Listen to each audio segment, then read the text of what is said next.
fii kuy ut fii ngay ñëw lu ñuy joxe fii lañ koy joxe yaakaar nag du fi tase dal na ko waaye sëñ Tuubaa de kenn mënu koo nax sëñ Tuubaa dane woon ku ne ci man ngir kommeeg saa yi si ma jox la yooyu sama baatin dégg ku ne ci man ma ne fi moom te yor ko àdduna ak àllaaxira dëkkal ko ramm ko sàmm ko xëy jëfal ko jébbal ko ñool màkk mu far dëkk ko. Mamor doguma la dafa am lu ma bëgg xam ndax li ma yor nii day dugg fu bari dafa am lu ma la bëgg questionné doguma la maa ngi jégalu sëñ bi.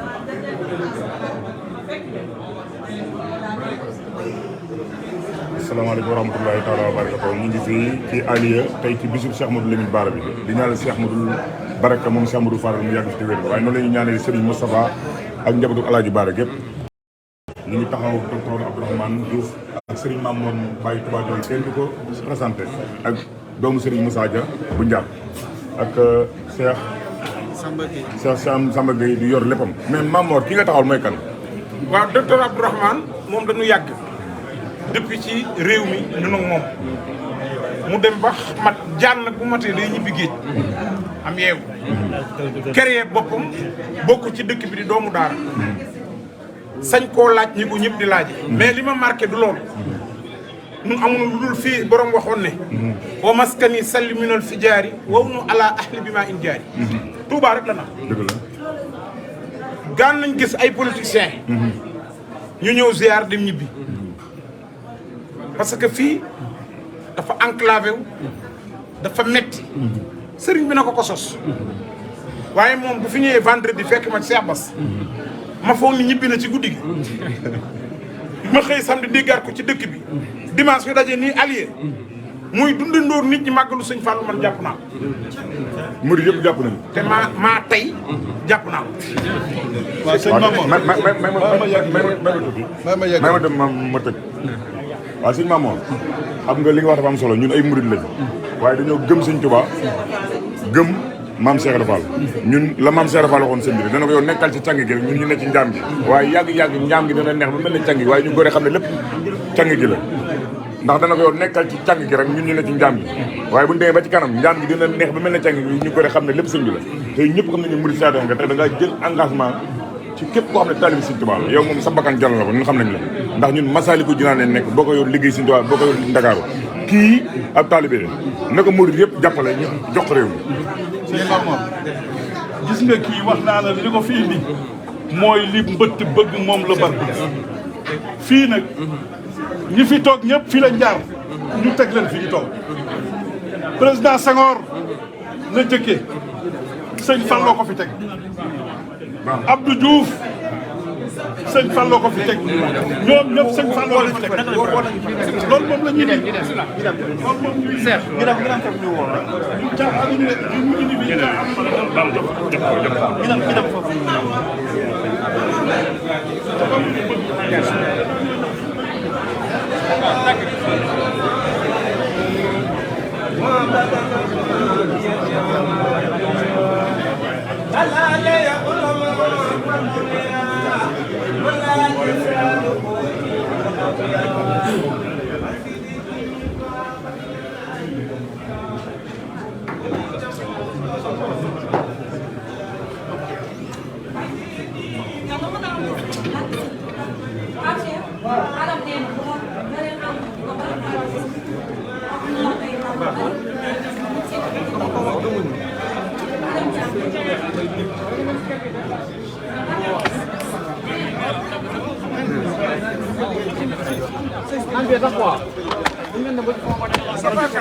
am tënk rek. wolof tënk français. waaw commencé wolof. waaw ñu commencé wolof bi après ñu tënk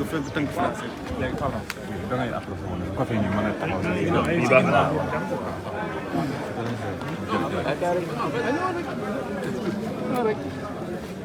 C'est bon, vous okay, ça marche. C'est bon.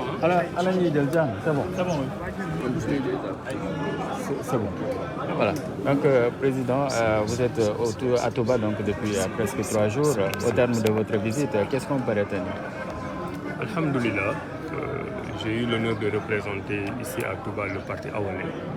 accompagné d'une forte délégation de Sénégalaises et de Sénégalais qui se sont mobilisés pour venir m'accompagner. Nous sommes ici depuis 3 jours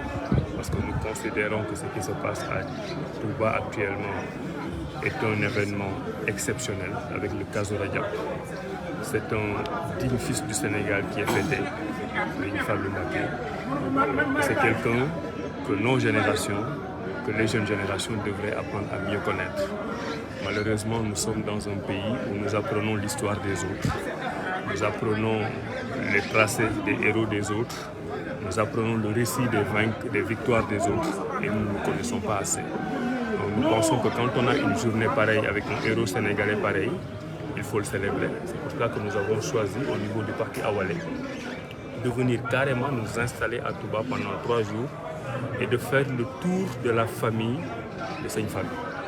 Après la prière du vendredi, nous avons été reçus par son Khalif Serigne Abou, qui représente toute la famille, et nous avons échangé sur un certain nombre de sujets capables de booster le Sénégal vers le développement. Nous les avons tous rencontrés, tous autant qu'ils sont, en tout cas au niveau de la famille de Serigne Fallou. Et nous lançons un appel à toutes les autres familles maraboutiques de Touba que nous reviendrons pour les voir, pour discuter. Ce que j'ai retenu ici, c'est juste 2 idées extrêmement importantes. Nous avons beaucoup discuté des questions d'enseignement, d'éducation, de l'université que Serigne Mountakha est en train de mettre en place. Et des discussions que nous avons eues avec ces 5 hommes, il est apparu que nous avons les mêmes idées qu'au niveau de Awalé. Parce que l'idée principale, c'est que l'État que nous avons, la République que nous avons, n'est pas une République foncièrement sénégalaise. C'est une République importée qui vit avec les traditions des autres, avec le récit national des autres, avec l'histoire des autres, avec la vision des autres. Il est temps que nous ayons une vision pour que le Sénégal conceptuel, du point de vue intellectuel, du point de vue des idées, du point de vue de l'économie, du point de vue de la culture, du point de vue de nos croyances et du point de vue de la culture de façon générale. Et ça, nous l'avons vu à Touba. Quand nous discutons avec les hommes de Dieu qui sont ici, nous avons la preuve vivante que nous n'avons pas besoin d'aller importer des prêts à penser pour les appliquer au Sénégal. Toutes les solutions sont ici. Touba a été fondé par un homme, Cheikh Ahmadou Bamba,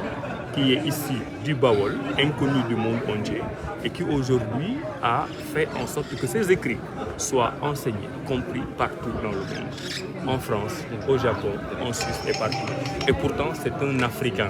c'est un Noir, c'est un fils du Bawol, c'est un fils du Sénégal. Cela veut dire que si nous croyons en nous-mêmes, nous pouvons aller à la conquête du monde avec nos propres idées. Malheureusement, c'est ce que nous n'avons pas réussi à faire depuis 60 ans d'indépendance. Et c'est ce que Touba est en train de nous enseigner. Nous avons beaucoup discuté aussi de la question du musée qui est en train d'être mis en place. Parce que notre histoire n'est pas suffisamment racontée par nous-mêmes. Nous saluons la mise en place de ce musée. Et il faudrait que des musées pareils, il y en ait partout dans les villes religieuses au Sénégal. Et pas seulement que dans les villes religieuses. Partout au Sénégal où il y a un héros national, ce héros national doit être chanté. Il doit être présenté en modèle aux écoliers sénégalais. Aujourd'hui, je raconte une dernière anecdote pour me terminer. J'ai été visiter une exposition faite autour de Serigne Fallou à côté de la grande mosquée de Touba. Et nous avons vu un tableau où on a mis les différentes dates qui ont marqué, qui ont symbolisé la mise en place de la grande mosquée de Touba. Un exemple, la grande mosquée, la première pierre a été posée en 1932 et la grande mosquée a été inaugurée en 1963. Et je me suis amusé à me rendre compte qu'au Sénégal, dans notre enseignement officiel, du jardin d'enfants à l'université, il n'y a aucun prof, aucun livre, aucun manuscrit qui enseigne cette histoire de la mosquée de Touba. Alors que c'est notre histoire qui nous rend fiers, c'est une histoire qui propulse la religion en avant, qui propulse notre culture en avant, qui propulse notre savoir-faire en avant, mais qui n'est enseigné nulle part. Pendant ce temps, on nous enseigne le Japon du Meiji, on nous apprend l'histoire de la Seconde Guerre mondiale, alors que nos enfants ne connaissent pas l'histoire de la mosquée de Touba. Il faudrait recentrer les priorités dans notre pays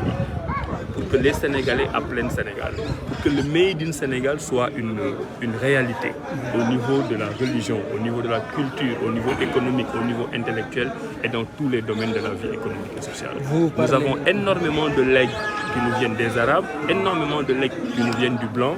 Mais sur ces legs-là, à partir desquels nous pouvons travailler pour aller à la conquête du monde, nous devons avoir un socle africain, un socle négro-africain, un socle sénégalais qui nous propulse à la part du monde et qui fait que nous sommes un peuple fier. Vous vous êtes beaucoup focalisé sur le volet éducation. Une lecture de la crise scolaire qui secoue le Sénégal. Alors, nous sommes devant un gouvernement qui est malheureusement irresponsable, totalement irresponsable. On aurait pu avoir des débats interminables sur la légitimité des revendications des enseignants s'il n'y avait pas les accords préalables. Si j'ai bien compris la problématique, et je pense l'avoir bien compris, on est en train de discuter de négociations qui ont été actées, d'accords qui ont été signés et dont la mise en œuvre reste problématique depuis un certain nombre d'années. Donc les enseignants sont dans leurs droits. Il faudra que l'État du Sénégal soit un peu plus responsable en essayant de débloquer cette situation. Ce que l'État ne doit pas faire non plus, et c'est l'appel que nous lançons, il ne faut pas mettre des Sénégalais contre des Sénégalais. Parce que nous aussi, nous sommes des parents d'élèves, nous avons nos enfants dans les écoles publiques, comme tous les Sénégalais, et il ne faudrait pas qu'on nous fasse croire que c'est un conflit entre les enseignants dont les accords signés ne sont pas respectés et les parents d'élèves qui voudraient que leurs enfants aillent à l'école. Donc il ne faut pas créer ce conflit entre dignes fils du Sénégal. Nous avons un gouvernement qui a été mis en place, élu pour gérer nos problèmes, qu'il s'occupe de ces problèmes pour que les enseignants recouvrent leurs droits légitimes et pour que nos enfants puissent aller à l'école. Il semblerait que le panier de la ménagère a été allégé. C'est du saupoudrage. Nous n'allons pas nier le peu d'effets que cela peut avoir sur un ménage, parce que nous sommes pour des politiques résolument sociales. Donc s'il y a un ménage sénégalais qui se lève et qui économise 500 francs sur sa dépense quotidienne, c'est à saluer. Donc globalement, c'est un accord à saluer. Mais je dis que c'est du saupoudrage parce que c'est une décision qui ne va pas au fond des choses. Vous allez voir que dans 3 mois, la question va se reposer parce que nous n'avons pas réglé les fondamentaux qui permettent à l'État du Sénégal d'avoir une mainmise en termes de régulation sur le panier de la ménagère. Aujourd'hui, on nous parle beaucoup du conflit en Ukraine et en Russie, mais la lecture très basique qu'ils font en fait aux Sénégalais, c'est qu'il pourrait y avoir une pénurie de blé qui aura une répercussion sur le prix du pain. Il faudra le dire aux Sénégalais et se préparer en conséquence. Nous n'avons pas le temps de développer ces idées ici, mais la solution à toutes ces questions du panier de la ménagère se retrouve dans la façon dont le Sénégal doit gérer sa production. Vous ne pouvez pas être un pays qui aspire à l'émergence et au développement alors que vous ne produisez rien de ce que vous consommez. Absolument rien. Du petit déjeuner au dîner du soir, le Sénégal ne produit pas ce qu'il consomme. Un gouvernement responsable, c'est un gouvernement qui a une vision à long terme, qui met en place des politiques publiques de substitution des importations qui nous permettent d'être autosuffisants sur un certain nombre de données. Malheureusement, ce régime est là depuis 10 ans. Il ne lui reste que 2 ans. Et 2 ans, c'est suffisamment peu pour mettre en place ces politiques publiques qui nous permettent d'avoir une politique commerciale digne de ce nom. Donc tout ce qu'il reste, c'est de gérer les affaires courantes et de préparer le terrain à une nouvelle génération qui va arriver en 2024 et qui va faire des propositions extrêmement percutantes pour que le Sénégal sorte définitivement du sous-développement. Docteur Abdourahmane Diouf, ñetti fan yaa ngi biir Touba di jaabante ci biir kilifa yi lan moo nekkoon say tànk ak ban jàngat nga fi jël. jërëjëf dañuy commencé di wax alhamdulilah di sant yàlla ñun waa parti Awalé dañuy def délégation bu mag ñëw Touba sañ fi toog fi ñetti fan. loolu dafa am lu ko waral li ko waral mooy ki nga xam ne moom la ñuy célébrer di ko féete tey muy sëñ Fallou mu am bésam bu mag bi muy Kazu Rajab dafa doon bés boo xam ne dañu ko war a bind ci histoire du Sénégal parce que ñun suñu déew li fi manqué mooy dañu tàmm di way keneen di célébrer keneen di ndokkeel ñeneen ñoo xam ne bokk ci ñun fàtte ñi nga xam ne ñoom ñoo bind histoire du Sénégal sëñ Fallou waajuram dafa bind histoire du Sénégal moom mu ñëw bokk ci ñi bind histoire du Sénégal. donc bés bu mel noonu bu ñu amee ñun du ñu fi ñëw fët-fëtee ko dem dañu koy jox àqam bi mu mat sëkk surtout que moom daf fi bàyyi njaboot gu yaatu bi ñuy ñëw dañu toog ñetti fan commencé ci ka nga xam ne mooy seen xaalis bi leen fi toogal muy sëñ Abou ñu dem seeti ko waxtaan ak moom bi ñu paree képp ku bokk ci famille bi dem nañ seeti la waxtaan ak ñoom ñuy profité pour wax ne am na yeneen famille yu nekk biir Touba yoo xam ne soxna nañ leen bëgg nañ leen seeti waxtaan ak ñoom ci lu Sénégal jëme kanam mais puisque dañ nekk ci bésu sëñ Fallou moo tax ñu yem ci sañu famille yu sëñ Fallou mais bu soobee yàlla ci lu yàggul dinañ fi ñëwaat seet si leen ñoom ñëpp waxtaan nañ fi nag waxtaan yu am solo bi ma ci ëppal solo mooy li ñu wax ci mbirum jàng mbirum éducation parce que ñun tey boo xoolee Sénégal ni muy doxee depuis 1960 ñu ngi am indépendance waaye ni ñuy doxee di ñun ñoo ko tracel suñu bopp programme li ñuy jàng école di ñun ñoo ko tracel suñu bopp nañuy xalaate di ñun ñoo ko tracel suñu bopp nga ñëw Touba tey fekk fi projet université boo xam ne waxtaan nañ ak ki nga xam ne moo yor université bi ñu koy remercier mu wax ñu la ñu fa bëgg a jàngale la ñu fa bëgg a jàngale mooy li nga xam ne moom la Sénégalais bi soxla te jéggiw ko ci tubaab bi te loolu la sëñ Touba wane loolu la fi yeneen kilifa diine yu wane ñu ne nag Sénégal pour mu mën a dem te loolu mooy ñun suñu projet politique parti Awalé mooy république Sénégal bu bees li ñuy wax la nouvelle république sénégalaise il faut ñu ànd ak ñu mel noonu nga xam ne suñu histoire ñoom ñoo ko bind keneen bind ko li ñu soxla ñoom ñoo ko jëli ci seen xol génn ne lii mooy besoin Sénégal lii mooy solution yi nga xam ne moom lañ ciy appliqué donc cette solution sénégalo-sénégalaise moom la ñu fekk Touba moom la ñu bëgg a wane adduna bi yëpp xam ko ne amul ci benn domaine boo xam ne soxla nañu dem jéggaay ñu waxtaan aussi ci affaire yu musée gis nga dëkk da ngay am fierté boo demee États-Unis boo demee France boo ne fa cëpp li ñu lay jëkk a proposé mooy nga dugg seen musée nga ñu wan la seen histoire ni ñu doxalee ak adduna li rafet ci seen histoire ñu wane ko fësal ko li xaw a ñaaw ci seen histoire ñu xaw ko lax maa ngi ciy waxtaan ak benn kilifa diine fii ci Touba démb mu ne ma ñu nag tubaab bi li ñu wuute mooy tubaab bi boo ko séenee ci lu sori da nga koy naw waaye boo ko jegeñee dootoo ko naw ñun boo ñu séenee doo ñu naw waaye boo ñu jegeñee xam ñu dañuy gën a naw lan moo tax nag histoire u àdduna bi yëpp demee noonu parce que ñoom ñoo bind histoire dafa jot nag ñun ñu bindal suñu bopp histoire te loolu laa gis Touba ñu koy wane di ko jëmale kanam. école sénégalaise nekk ci tolof tolof. ban gis-gis ngeen ci am. ñaari gis-gis laa ci am yoo xam ne c'est très simple dañu am tey gouvernement boo xam ne gouvernement bi du gouvernement bu responsable parce que coow li mënoon na bari ci crise scolaire bii mu doon enseignants yi dañ ñëw ak ay revendications yu bees tax di xeex pour ñu jox leen gouvernement mën a taxaw ne li fi nekk kat matewul mënuñu leen ko jox ñu nekk di négocier waaye li ci doy waar mooy coow li yëpp dañu négocier ba d'accord mat na ay at état du Sénégal gouvernement bi war a appliquer loolu nga xam ne moom la ñu décidé respecté wul kàddoom moo tax loolu kenn mënu ci défendre gouvernement Sénégal parce que enseignants yi la ñu war a revendiquer nañ ko état du Sénégal defal na leen ko ay doomu Sénégal lañ ñoom dañu yor ay njaboot la ñu leen dig nañ leen ko defal ñu dem jàngiwaat beneen ñaareelu jàng bi mooy gouvernement bi dafay fexe comme si ñoom dañuy dégager seen responsabilité créer benn guerre entre enseignants yi ak ñun ñi nga xam ne ñooy parents d'élèves yi maanaam enseignants yi demuñu jàngale ji donc ñu ngi sacrifier école Sénégal parents yi nañu dal ci kaw enseignants yi voilà loolu lañ fi bëgg a indi alors que coow li yëpp mu ngi jóge ci ñoom état bi tey bu gouvernement defoon li mu war a def enseignants yi ils sont responsables dinañ dem jàngale ji suñu doom yi dinañ dem dellu école enseignement Sénégal jëm kanam mais nag boo amee gouvernement boo xam ne responsableul ci nii rek lay nekk dafay bëgg a toto tab paate tab toto ñoom ñu génn taxaw mel ni seen yoon nekku ci alors que problème bi ñoom la. mu mel ni ceeb ak diwlin ak suukar njàmbat la woon te mel na ni sotti wàññi nañ ko. waaw xam nga loolu dafa mel ni rek nga fekk benn góom nga jël ci wis ci poudre dinañu gis kenn dootul gis góom bi. waaye góom baa nga fa di metti ñun nag li nga xam ne dañ ko ciy rafetlu mooy lu mu bon décision gouvernement bi dina am benn famille Sénégal boo xam ne dinañ ci profité te lépp loo xam ne famille Sénégal da ciy profité rek mënuñu ko ñaawlu waaye nag dafa doyul parce que Sénégal fi mu toll nii tey li di régler problème am du gouvernement rek bu jóg jël décision ne wàññi nañ fii 100 francs wàññi nañ fii 200 francs d'ailleurs boo amee seetlu di nga gis ne du wàññi parce que loo xam ne dafa toll woon 100 francs dem ba yéeg 1000 francs nga ñëw ne wàññiwaat naa ko ba nekk 100 francs communication la wàññiwoo mais li ma ci ëppal solo mooy gouvernement bi daf fi nekk fi 10 ans